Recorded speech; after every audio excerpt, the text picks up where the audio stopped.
Good morning, everyone, and welcome to session 2, Educational Inclusion and Staying with the Group. My name is Donna, and this is Stephen, and we will be your wilderness explorers through this presentation. Let's see. I'm having trouble forwarding. Okay.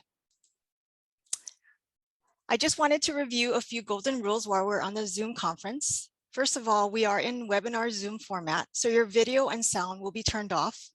But if you have a question, then we encourage you to ask questions. Please put your questions in the Q&A button at the bottom of the Zoom screen. Please be kind and be considerate and respectful, and know that all the workshops will be recorded and reposted to the SPIN conference website. And please help us at the end by filling out the workshop evaluation using the link that I will provide you in the workshop chat. Okay. Another thing I wanted to remind you is that you can turn on the automatic Zoom captions.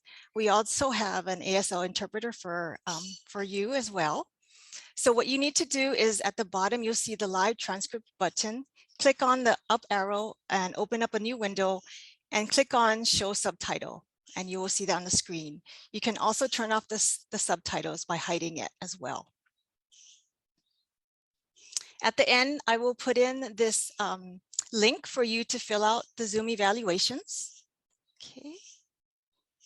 And without further ado, I would like to introduce you to our speakers, Amanda Ka'ahanui, our SPIN parent, and Francis Stetson of Stetson and Associates.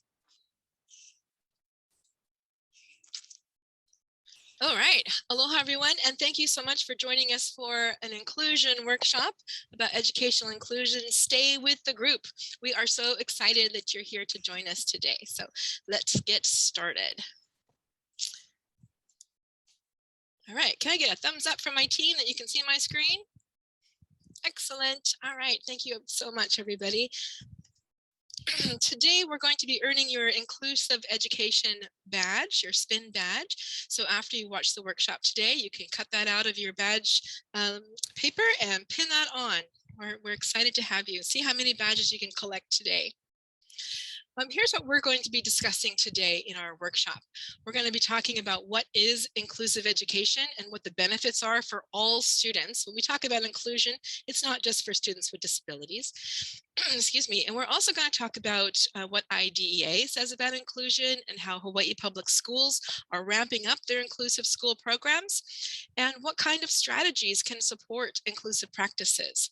We'll also talk about the decision-making process for those for getting your student into an inclusive setting and what families are looking for from those inclusive settings and classrooms, and then how you as a family and schools can partner with one another to make the inclusive environment the most appropriate.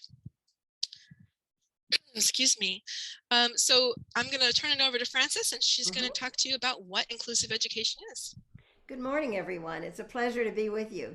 Well, we thought we'd start with answering the first question, what is inclusive education? And the reason it's important to go back and review this definition is that most of you know there are so many different definitions of inclusion around the country and around the world. And so when you look at your Hawaii Board of Education definition, I think they point out two things that are really important. And that is that the youngster with disabilities should be receiving support services in the school or classroom they would otherwise attend to the maximum extent appropriate. So that's what the foundation of inclusive practices are. But I also like the phrase that's at the bottom of this quote, and it talks about that it has to benefit the student with the disability, which puts a lot of, I think, responsibility on schools and parents to develop an IEP that really results in benefits to the students. So if we go further then, I think one of the things that has been throughout my entire career working with both least restrictive environment and inclusion that has actually resonated the most with me, and that is that inclusion is just not a practice. It's just not a list of practices or changes that you make in a school or in a classroom. It is really foundational to our philosophy about diversity, about differences, about abilities, and the place for every child to belong.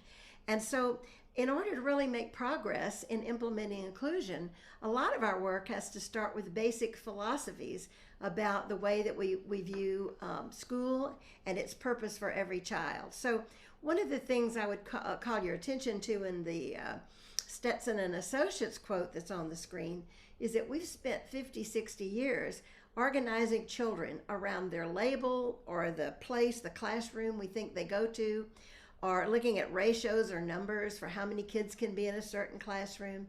And yet, and actually in some cases, we've made decisions on the basis of our own convenience in schools. And so it's really important to say that individual needs of individual students is the real critical reference point.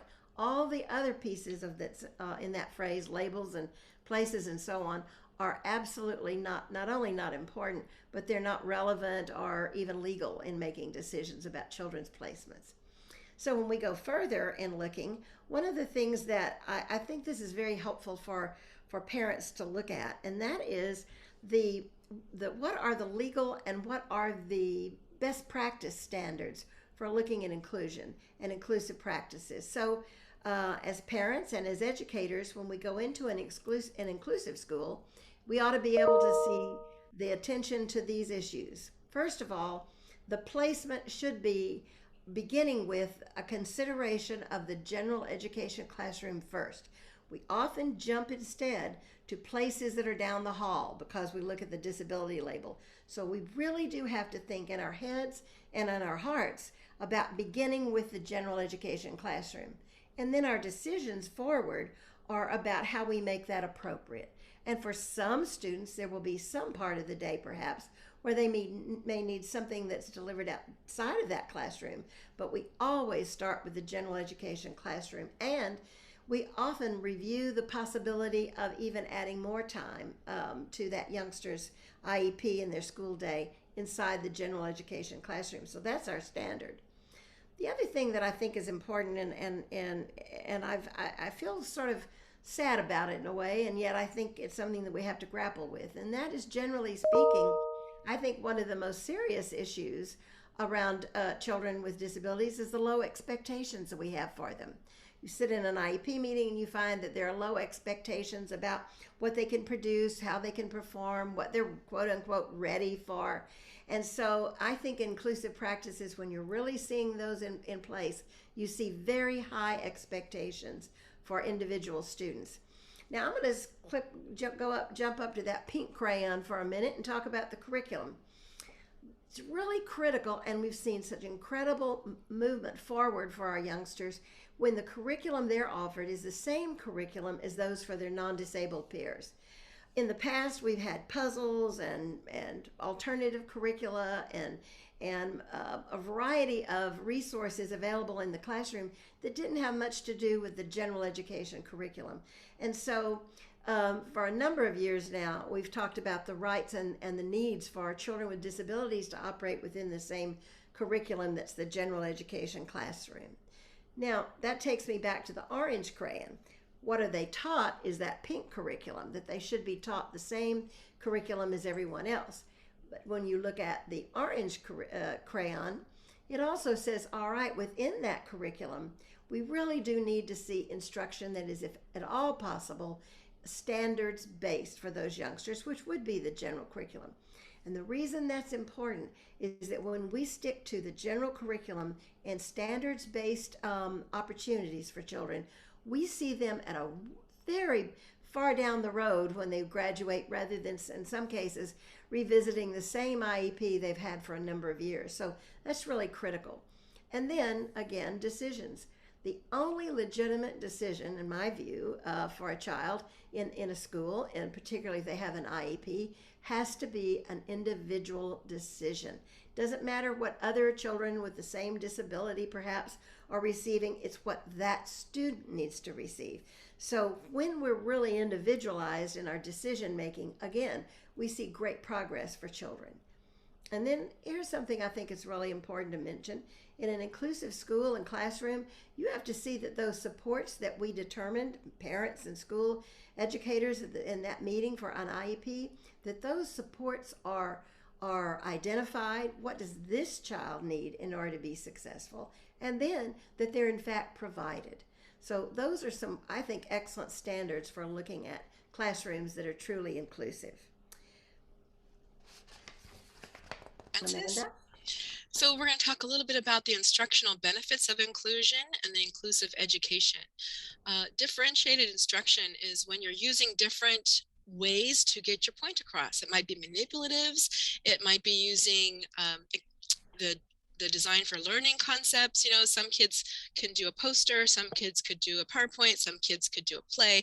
So, and you're also looking at how you help the different kids in your classroom to access that curriculum that Francis was talking about. So you can make it a little different for each student and still have the standards that you need to follow. And that's going to benefit not only the student with a disability in the classroom, but it's going to benefit all of the students in the classroom. Not everybody learns the same way. You don't have to have a disability or an IEP to learn differently. And so differentiating that instruction for the student with a disability helps all of the students in the classroom. It also allows for effective use of resources. If we're bringing in, instead of having a student go out for OT or PT or speech therapy, and those folks come into the classroom, all of the students can actually benefit from hearing what's going on or seeing what's happening or using some of those same techniques. And so it's really an effective use of resources to share out, even though it's focused on that one student. Excuse me. We also, as Francis talked about, think about higher expectations for our students. I can share that my son is a special ed student. He's a senior now in high school, on track to graduate. But we had very low expectations for him in elementary school. And I think that's just because of the labeling and the pulling out and not having the access to the curriculum as well. Once we started to do inclusion, appropriate inclusion with the supports, with the modifications and accommodations to him, our expectations rose, his expectations rose, and so did those around him. And all of a sudden we started seeing like we might be able to graduate when we didn't think that that was possible when he wasn't in an inclusive setting. So it really can raise the expectations, and you see that they are capable of a lot more if we just give them the opportunity.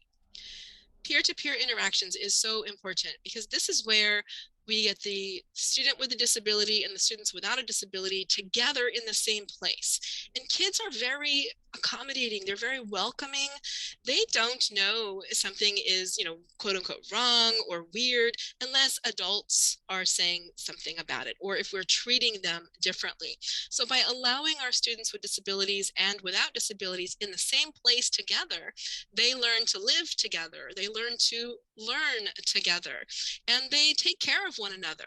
We've seen students in an inclusion setting that go out to the playground and other kids who aren't used to them, maybe there's some bullying, maybe there's some teasing, and it's the kids in their classroom that step up and do some protection, do some, hey, you can't do that. Hey, that's our friend. Hey, that's just the way he talks. Don't pick on him. If we isolate the students from one another, they don't become friends. They don't see each other as, you know, to quote unquote normal behavior for that individual person. And we really lose a lot. So it's really important to try and put our kids together as much as possible. And then they have this culture of belonging. When my son was in elementary school, we did not feel connected to the school. We were not part of the school culture because he was really isolated. He wasn't part of the gen ed curriculum. He didn't do the same kind of field trips. And so once we were included in the classroom activities, in the curriculum with the peers, we also became part of a culture of belonging at that school. The school said all of the kids belong here, not just kids without disabilities. We're not pushing or shunning aside our kids with disabilities. They belong in our school, they belong in our community. And then we do see improved behavior from our students with disabilities and without disabilities. Bullying tends to go down, teasing tends to go down when we are including everybody together. And the students with disabilities see appropriate behaviors by their peers, and that, you know, peer pressure does work for them as well. And they start having better behaviors, typically as a bigger general rule, because their friends are doing something and they want to do that as well. So here's some findings for research on inclusive education. This again talking about students who spend a lot of time in the classroom, have higher test scores. We saw that as well for my kiddo. As he started having access to the general ed curriculum, he could actually pass a test for that curriculum. If he didn't have access to it because he was in a resource room, he went to go and take the test, he didn't know anything about it. So it's really about including them, providing those opportunities, and we will see them rise up. We also see that students without disabilities, my lights went off in the office, are also doing better. They're having positive academic gains, and that's often because of the differentiated instruction that's happening in the classroom. We're catching all of the kids, not just the one or two in the classroom that need it, getting all of them. So all of the students tend to do better. They have better peer interactions, they have better behaviors, and they have better curriculum supports as well. What IDEA says about inclusion is they actually don't. They don't use the word inclusion. It's a word that we've kind of come up with along the way. Well, what they do talk about is LRE, and you will hear this in your IEP meetings about the LRE. That's that placement option. It's the least restrictive environment. We always want to start with the least restrictive, which would be the general ed classroom. The most restrictive place would be in a fully self-contained classroom, and then you've got resource kind of in the middle. For students that need to go to a different school, say, that would be a restrictive environment for most students, but for that student, it might be the least restrictive environment. So inclusion and LRE can get a little mixed up in our understanding, but just remember that IDEA doesn't talk about inclusion. They talk about that least restrictive environment, which they mean to be the general education classroom. Right. This one, again, those LRE placements and what that looks like. So we're always starting in the general education classroom. So for my kiddo, we'd say he's in 5th grade. He's going to be in Mrs. Smith's 5th grade classroom. That's where he's going to begin. Now, does he need support for math? Yeah, he needs a little bit more because he's not caught up to the gen ed curriculum. And so we might do a pull out for him into a resource room with a specialized teacher that can do small group sessions. So that's that general education with supports. Might happen in the classroom with the gen ed teacher, or it might be in a resource room. And that's where we see those special education with general education opportunities can come in. And then we have special schools. That might be in Hawaii, that's the school for the deaf and blind, or something else. And then we have a couple other really restrictive placements, and that's either homebound or home hospital for students who cannot go to school generally for medical or behavior reasons. But that would be a pretty restrictive environment. They're not with their peers. They're not having access to the gen ed curriculum every day, all day. So we always want to start in that orange box and then figure out how can that student be there? What do they need to be there? If they can't be in that gen ed classroom, then how do we support them in a resource room? Or how do we support them in the fully self-contained classroom? How do we get them back into the gen ed classroom for things that they need to do? And when we're talking about these placements and the classrooms, and we're talking about inclusion, we also want to make sure that we talk about field trips. Talk about the assembly at school. Inclusion is not just the classroom, right? It's the whole school experience. It's the whole school culture. If kids get not included in a field trip, that's not a great inclusion model, right? We want to make sure we can bring them on, bring the supports with them on that field trip so that they have access just like everybody else. So inclusion is more than just moving them into that least restricted environment. It's about making sure that they have academic inclusion, that's the curriculum, but it's also about social inclusion, building those friendships, feeling like they belong. So I know that a lot of times schools say, oh, we did inclusion, we tried it. Maybe they didn't have all the supports they needed from their district or state, and they tried it, like maybe they got burnt out for it. Maybe they only tried it in one way. So inclusion really is that philosophy that Francis was talking about. It is a way of looking at our student population, looking at our school community and cultures, and embracing everybody in that community, and knowing that everybody belongs there. Okay, I'm gonna let Frances take the next slides here. Thank you, Amanda. Okay, one of the things that I'm often asked is that when people are looking at the focus on inclusion, it's important to remember this isn't new.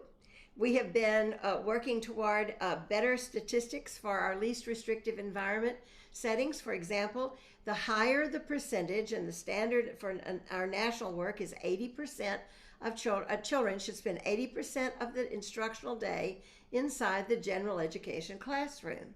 So the federal level collects the data that Hawaii submits, and Pennsylvania and Texas and so on, and analyzes that data and presents an annual report to tell all of us how we're doing. And so this has been collected for, I think, as long as 1 year after the passage of IDEA in Congress in 1976. And so it has been a metric that's really important. Now, one thing I think it's important to know is that metric, or that measure, that 80% of the instructional day, has become even more important in the last few years because the federal government, the Department of Education, is I think, ramping up their monitoring of states to see to what extent they've met that standard.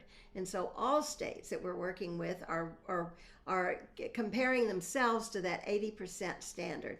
And I think one of the things that is really important to look at is that the second bullet with the flag there talks about the fact that that the court cases have even ruled that even if we've determined for some youngsters that 100% of the day in the general ed classroom is not appropriate, that we're really required to think throughout that entire instructional day, where are the opportunities for the youngsters to interact non-disabled and their disabled peers together throughout the in-school day. So that social inclusion that Amanda was talking about is really critical. And we've often heard that a child can be as lonely and as segregated inside a general education classroom as they are if they were down the hall in another kind of a classroom. And so it's incumbent on us, all of us, to work toward that social inclusion, which is really critical. Okay, in our next slide, one of the things that I like about this slide for you as parents and as educators, it's kind of our own IEP. It says, what strategies support inclusion? So as a teacher, I look at this and say, these are the strategies I need to feel comfortable with. And as a parent, these are the things you want to think about when you're looking at and evaluating your child's services. Now, many of these cross over several of the slides that both Amanda and I have shared earlier with you. So this is just kind of another way of looking at some of those priorities. But one of the things that I think is important is that multiple teaching and learning approaches. Many times teachers, we fall into it. I did as a teacher. I fell into a trap where I always taught the way I like to learn. And so teachers have to discipline themselves to really vary their instructional strategies. As Amanda called it a few minutes ago, differentiated instruction. And there again, the extracurricular services and activities. There are a number of really rich resources these days that help schools look at ways that we can have authentic roles for all youngsters in the school. And it's not something that just seems to happen naturally.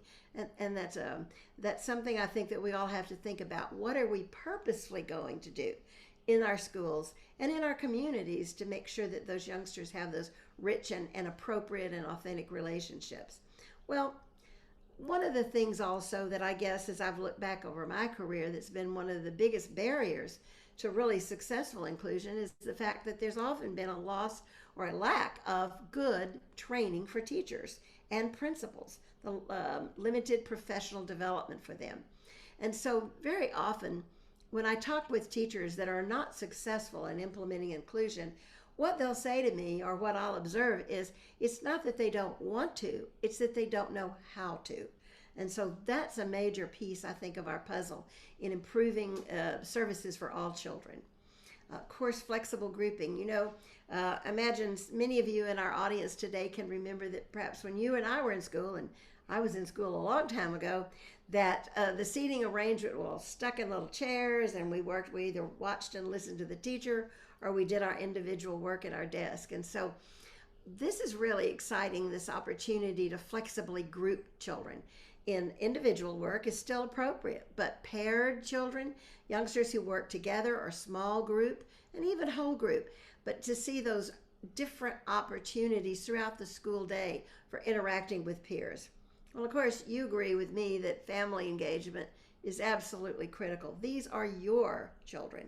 They're ours together in a school environment, but that family engagement is so critical because we need to work together to make sure that very often what we're doing in a classroom is carried off on at home and vice versa, so that we're giving the child one voice about what's important in school.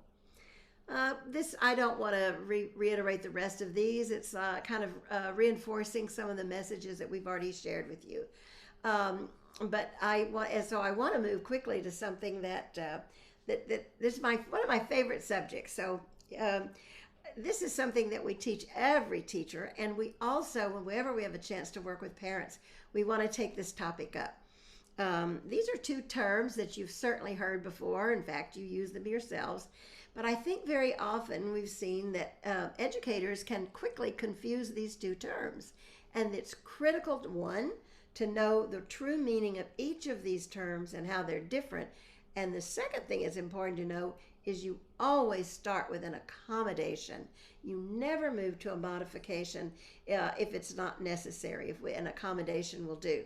So when you look at our definitions here, an accommodation is a change made in how we test or teach so that the child has full access to the information and therefore equal opportunity to learn.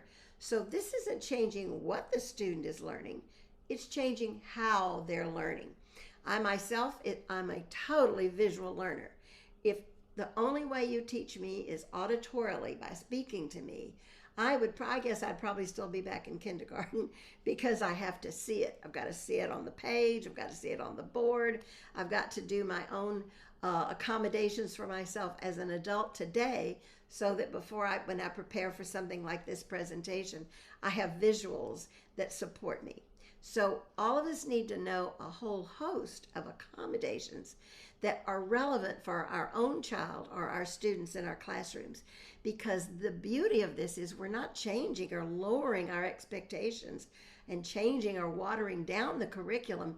We're keeping them in the same curriculum goals and objectives. But we are perhaps providing some youngsters with more computer time to learn a concept or to apply it. A vocabulary map. We might have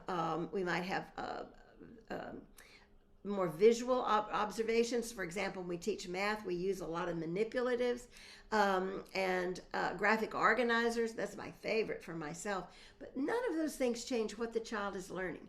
And that's so important that we not do that. For a number of years and decades, we've actually looked at a child with a disability and often made an assumption that they needed a modification of what they were learning.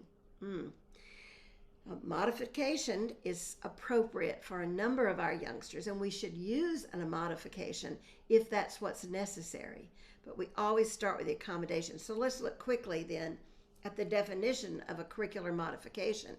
It means that it is a change in what the student is expected to learn. In other words, I'm going to look at that curriculum, and then I'm going to make some decisions perhaps to make it less complex but the same concept, or there are a variety of examples which we're going to show you next on the next slide that'll show you some examples of those changes.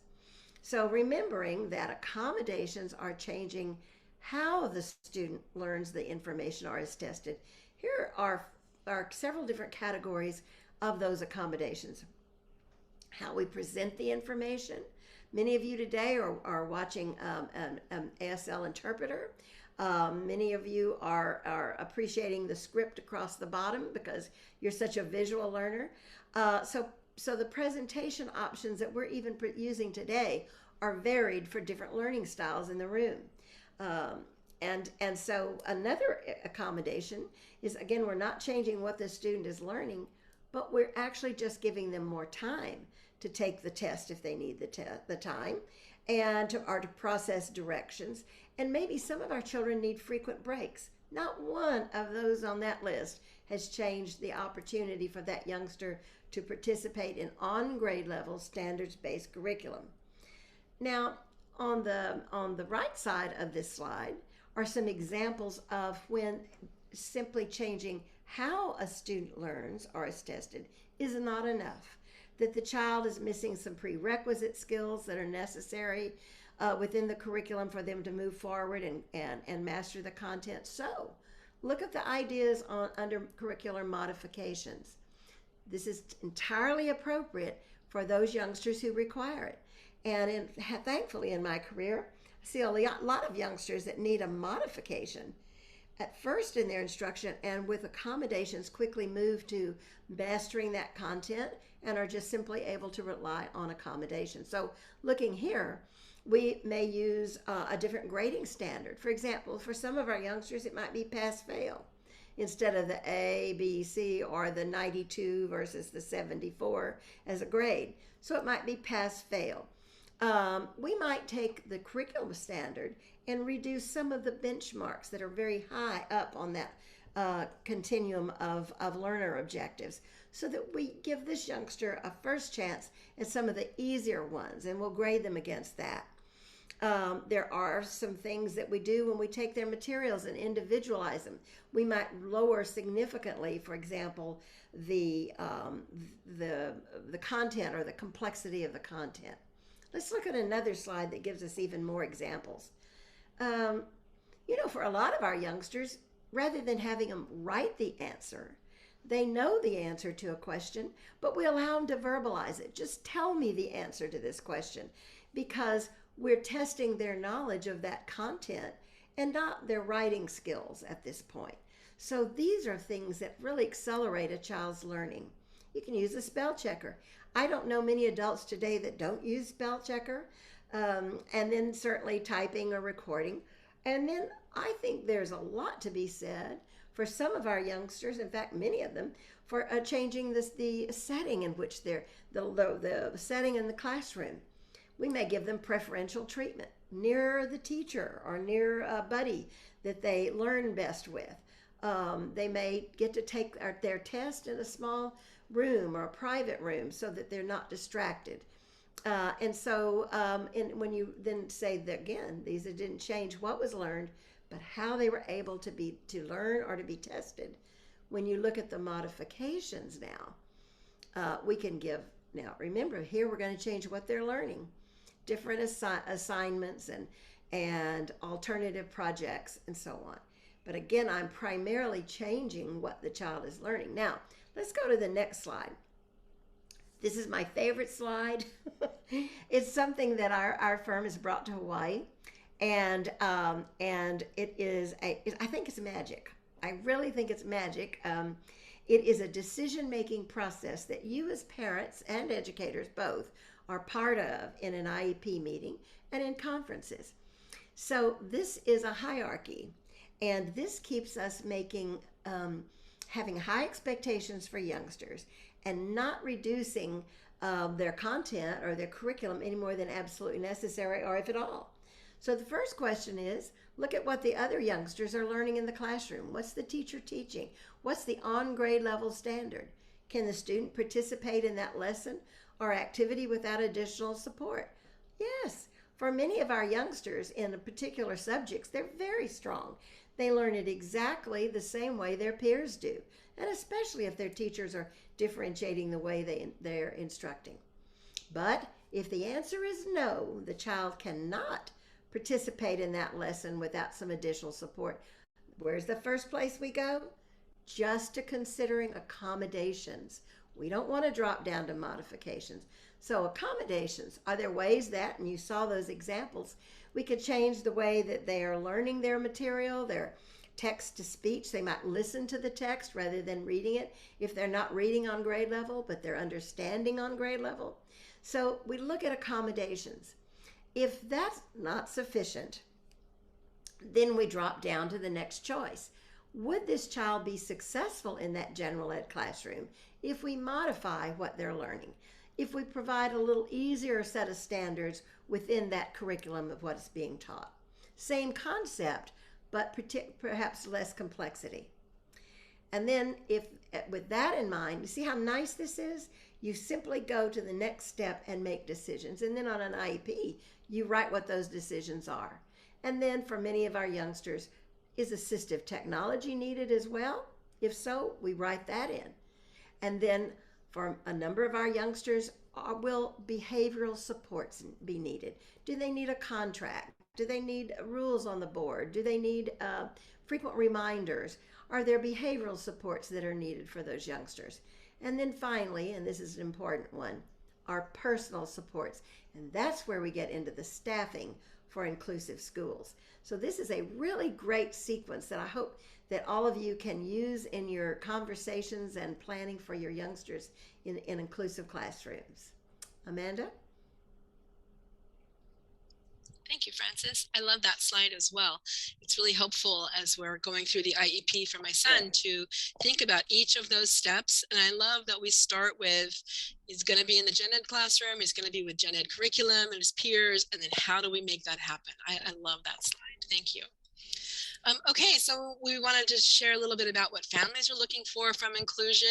We've often heard, depending on how old your kiddo is, sometimes we hear, oh, the best place is with this special education teacher she's wonderful and they have great training and that's a small group and you're over here.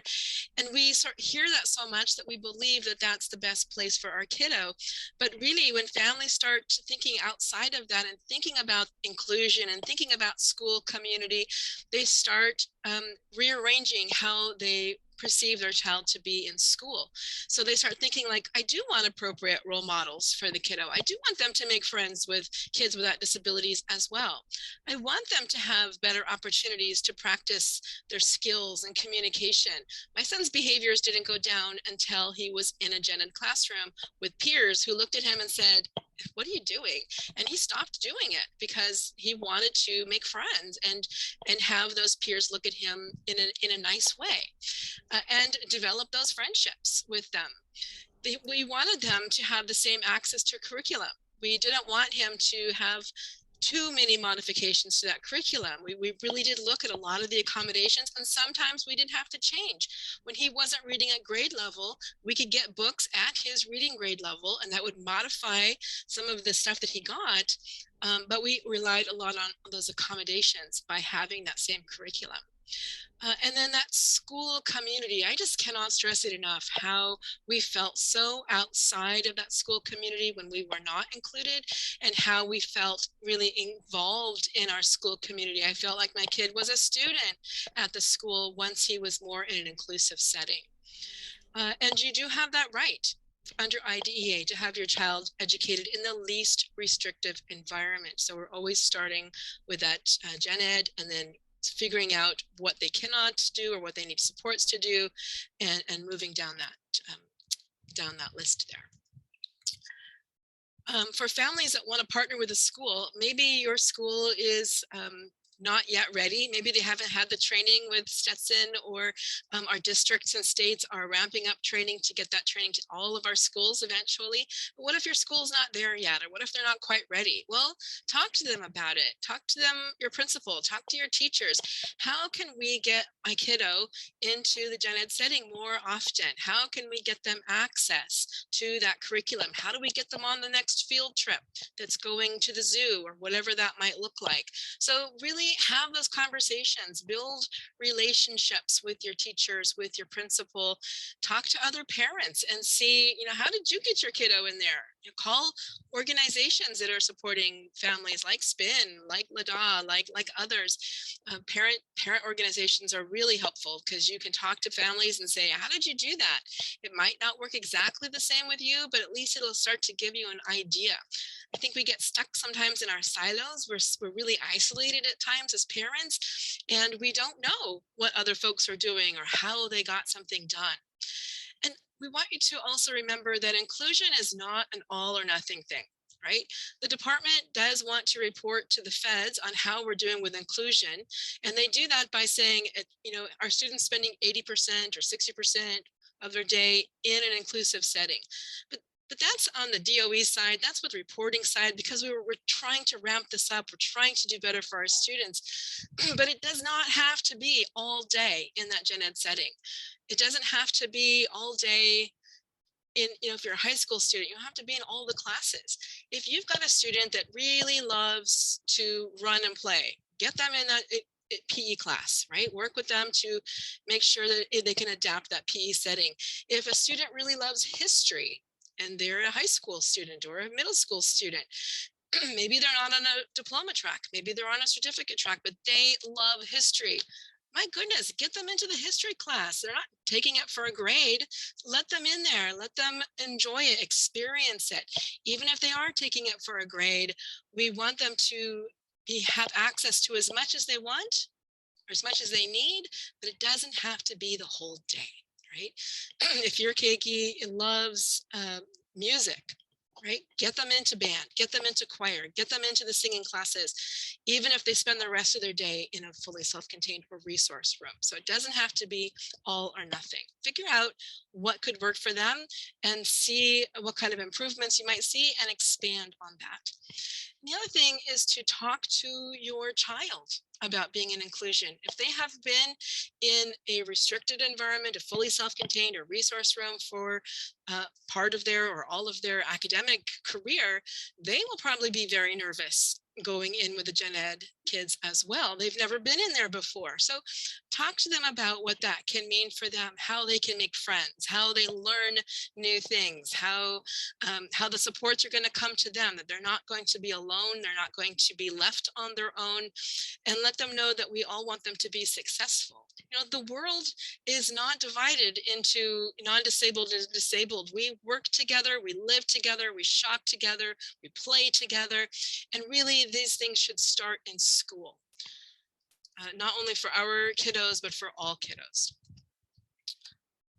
So at your next IEP meeting, after you've talked about the goals and the objectives, talk about where that student's going to be, right? Because it's always program and then placement. It's never placement first when we're going through the IEP process. You got to get those goals and objectives set first. Then we talk about where that's going to happen. And so bring it up. Hey, I would really like my kiddo to spend morning time, if they're elementary school, let's have them spend circle time with their friends in the gen ed class. And then they go out for resource or something else. Maybe that's what they need for English and for math. And they come back for afternoon stuff. So think about where those opportunities for including your student can be and talk to your IEP team about that so that the supports and services can be there. And find folks on your team at your school that can be partners with you to come up with that plan, to come up with ideas, to come up with solutions, who might be your champion if someone at the school is a little nervous. And it's okay for folks to be nervous. Maybe I've come across teachers that never had a SPED kid in their classroom before.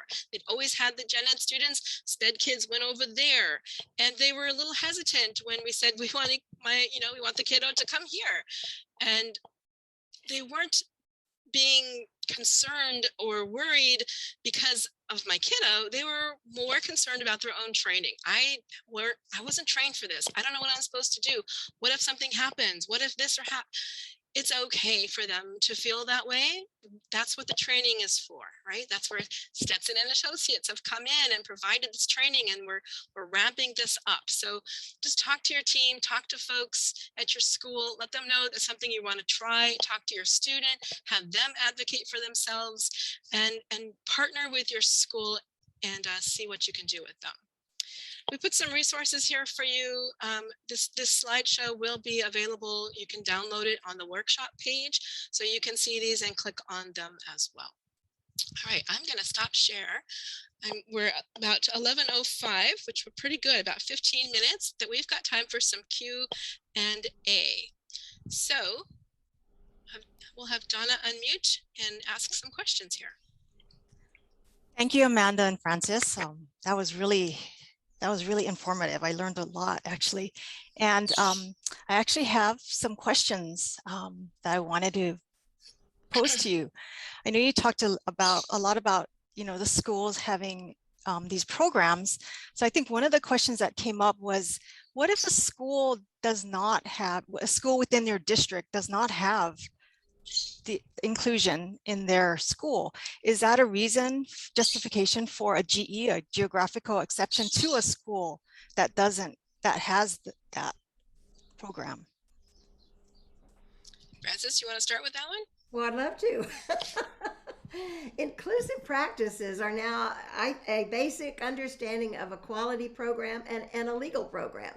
So inclusive practices are not just on a whim of whether the school wants to offer it or not. It's a requirement for children with disabilities, and the decisions we make are wrapped up in that IEP. And if we follow that sequence of questions that we shared with you just a few minutes ago, and that youngsters should be educated for all or part of the day in the general ed classroom, that's where they should be.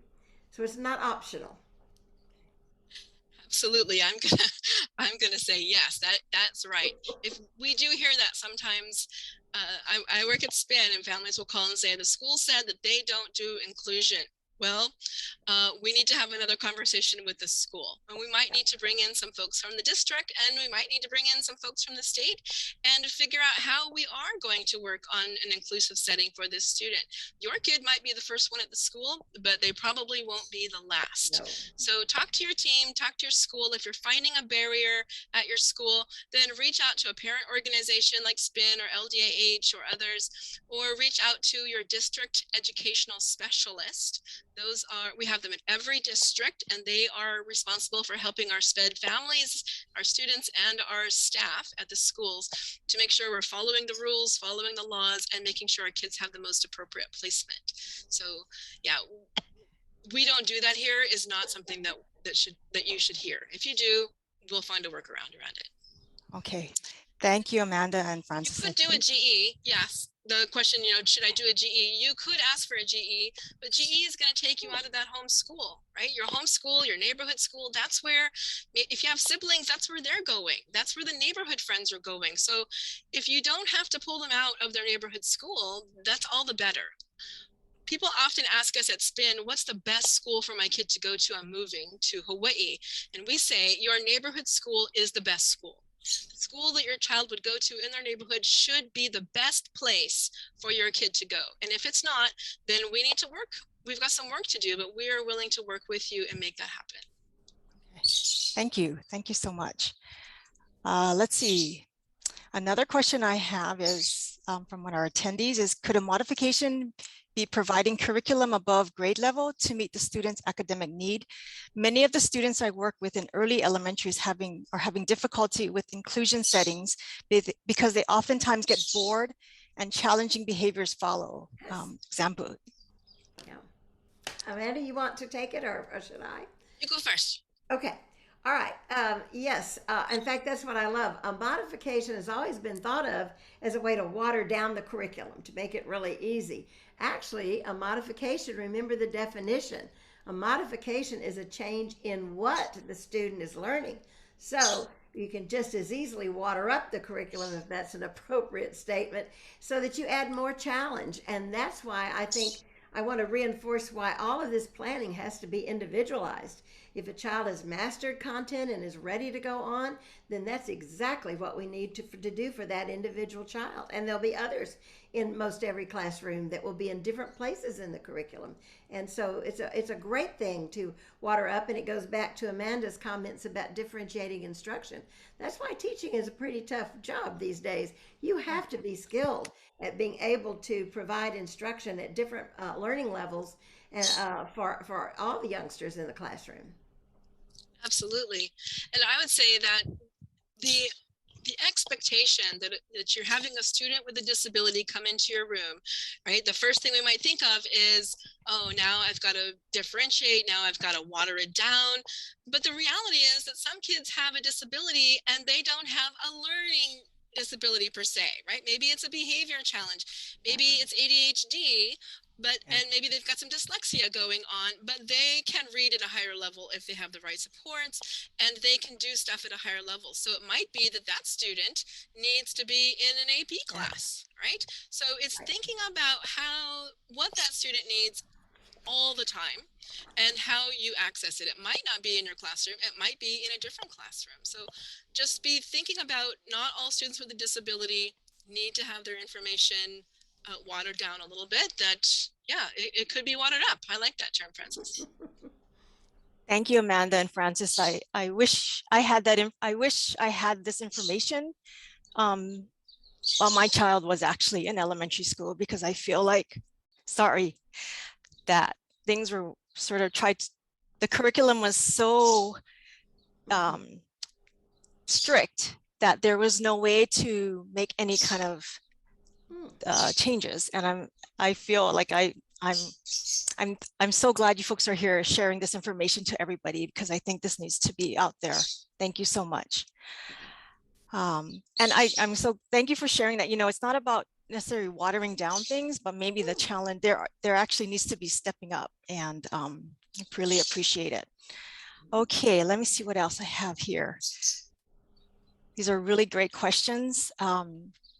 A lot of them were about inclusion and not having them within your district, but it sounds like when it's not within your district, you really need to step it up and identify and try to find the resources, right? Am I right? That's right. And so the Department of Education in Hawaii did contract with Stetson and Associates to bring inclusion practices here to Hawaii and do it in an appropriate way. So they started with, I believe they called them Hui Pu schools, and they did them on each of our islands. And now we're in a stage where the districts are starting to ramp up that training for more and more schools. Right now, it is schools that want to do it. Like, we want to be an inclusive school, but we're going to get to the place where all of our schools should be doing this all of the time. So if you're at a school that they still haven't, like, we're not an inclusive school, again, we go back to that individualized education program and how we're supporting this one individual student. And that's going to help the whole team, the whole school, see that this can happen, and that might encourage them to ramp it up for everyone. And I'd like to add something, if I might.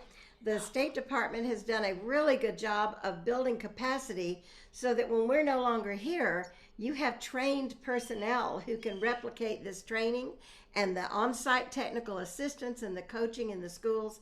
And so this doesn't end. In fact, it just gets better. Thank you so much. Let's see.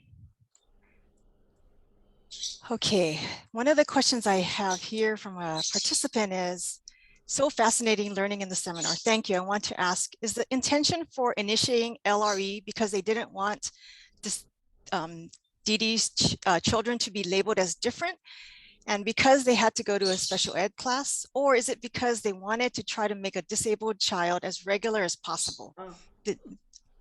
Did they want them to integrate disabled children into regular environment to prepare for careers? Wow. That's a wonderful question. That's also a doctoral level question. No, it's a wonderful question, because here's the thing that it comes down to. This is a basic civil right of children to be included and part of the same school experience that all of their peers have. If they need additional supports, they should have it. But it is motivated, first of all, by the whole notion of equity and equal access to quality education. And that's defined as what that child needs. I can absolutely say that it is not designed to make every child alike, or take a child with a disability and turn them into like a general ed student, a regular ed student. It's to celebrate all of those differences. And therefore, as a mentor of mine used to say, the burden is not on the child. The burden is on the school system to respond to and make a place for every child and provide what's absolutely appropriate and necessary for them. So it's not to homogenize things, it's to celebrate the differences. Absolutely. And it's not for everybody. You know, when we say like inclusion is for everybody, but it isn't for everybody. Some kids, it's just going to be really hard to be in that inclusive setting for a variety of reasons. It may be overwhelming for them. It may be, it's just too tough for them. There's a lot of reasons why a student cannot be in a general ed inclusive setting, but that doesn't mean that they couldn't be included in other things. Right? Can they play on the playground at the same time? Can they go on that field trip? Can they eat in the lunchroom together? Can they go to music class together? Right? So it is sort of preparing, you know, inclusion, preparing for life, because once we get out of high school, there's college and then there's life. You might get a job, you're going to have to live somewhere, and places, jobs, housing are often not, you know, stuck with just people with disabilities. We want to have that community inclusion. So learning to be included in school is going to help those students learn to be included if they want to go into college or get a job or live somewhere. So it's kind of training them and us as families and parents too, to prepare them for life after high school. Thank you. I have another question. Something actually I also wanted to ask, but one question is it easier to ask for an IEP at a public or charter school where they are not familiar with disabilities, or just send the disabled student to assets? I can speak, I'm curious as to know what your answer is to that, because I sort of am in that situation as well. Amanda, I'll let you take that first, and if I have a follow-up, I'll add it. You bet. So our public charter schools are part of the Department of Education. So if you have a student with a disability, they need to provide IEP accommodations. And if inclusion is one of the things that the team agrees that is appropriate for this student and how that looks, then it needs to be done. And if they need extra support, they might reach out to the district for that. Or if they need, you know, they need something, there are supports available to them. You don't have to pull them out and put them in a special school or a private school. The goal is to have whatever school you choose for your child be the right place for them to be. So I would say try it first, see where you can go, see what kind of supports you can give to the staff, because maybe they just need some training for it, or maybe they need to hire someone to be with that student, like in a co-teaching something. But yeah, I'd say try first with the homeschool or with the charter school before you think about an external placement, because they don't have access maybe to the general ed peers when you're putting them into a special school, right? Mm-hmm. So sometimes behaviors don't get unlearned because everyone's just sort of doing the same thing, and you're taking them out of that neighborhood or of where you want them to go. So I'd always try there first. So what are your thoughts though about special schools like assets? I think they're appropriate for some students, and that's why they're there. Right? For some kids, that is the best place for them to be. And for others, the best place is their home school. So it really is always an individualized decision for families and for that student to figure out where you think, as a parent, the best place for your kiddo is to go. And let me remind us that the set of questions that we looked at earlier are not only best practice questions, but they're also bounded in legality. If we want to protect the rights of children to have a more inclusive or education in a least restrictive environment, I would say that, going back to that first question of just a few minutes ago, inclusive education is actually for everyone, but you determine the extent to which a child is in a general education classroom on the basis of our answers to those questions. But that, remember, the general ed classroom is supposed to be the reference point. So when you look at a youngster and you think, do they need to be in a segregated facility or inclusive inside the general ed class for part of the day, leave it as be objective as possible in looking at the needs of the students. And I really do think there's some piece of, for any child, opportunity to have access to their peers, unless they're very rare. And I don't even want to come up with a percentage because I don't believe in doing that. But it's really something that if we follow those questions for individual students, we'll come up with the right answer. Absolutely. Thank you. Yeah, thank you. And thank you, everyone. Enjoy the rest of the conference. Thank you. Thanks for coming.